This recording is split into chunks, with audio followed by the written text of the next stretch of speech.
Good morning. It's Friday, May 8th. Welcome to my video blog. Steve Brown said in a recent letter he posted, "We weren't ever in control. If this coronavirus does nothing else but remind us of that, it will be a good thing." I agree. We've been studying Psalm 46, and it teaches us not to put our hope in our strength, but in the strength of the living God, who is our refuge and strength in time of trouble, even cataclysmic trouble, end of the world trouble, judgment trouble, the day of our death trouble. So he is our refuge. He is our fortress, as it says in verse 7. The Lord of hosts is with us. The God of Jacob is our fortress. He's our fortress. He is the one who ensures that in the day of trouble for the whole earth, he will make the city of God glad. He will be its supply. He will be its life source, the river of life for us. So we come to the end of the Psalm, verses 8 through 11, that we began to look at yesterday.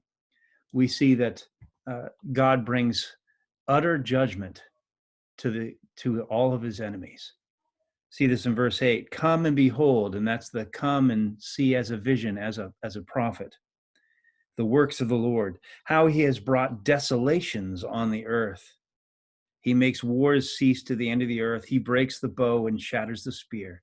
He burns the chariots with fire. He utterly destroys his enemies." And then in verse 10, he says, "Be still." This is the word to stop working, to relax, to literally let your hands fall to their sides and stop trying. Now, is he saying this to believers, or is he saying it to the whole earth?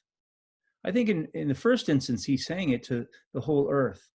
He's saying there in verse 10, "Be still, stop trying, stop even opposing me. It's useless, it's utterly useless. And know that I am God."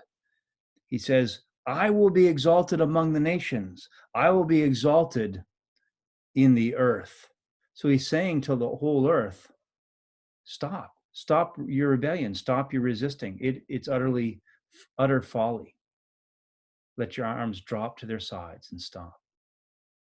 But he is also speaking to us, because he says in verse 11, "The Lord of hosts." That's the Lord of armies, Lord of military might. He's come in this dramatic way, utterly defeating his enemies. And he's saying, the Lord of hosts is with us.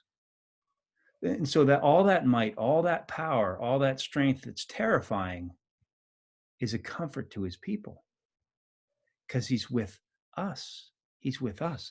And same exact wording as in verse 7. The Lord of hosts is with us. The God of Jacob is our fortress. And if the living God, who utterly defeats all of his enemies, is our fortress, who do we have to be afraid of? No one. No one. Not because we're strong, we're weak. We really are. It's important to know that we are, so that we run to God, run to Jesus Christ for the safety we need in him. As we hide under the shelter of his wings, as it were, as we hide behind the walls of his fortress, we are safe. He is our safe place. May God bless you and keep you.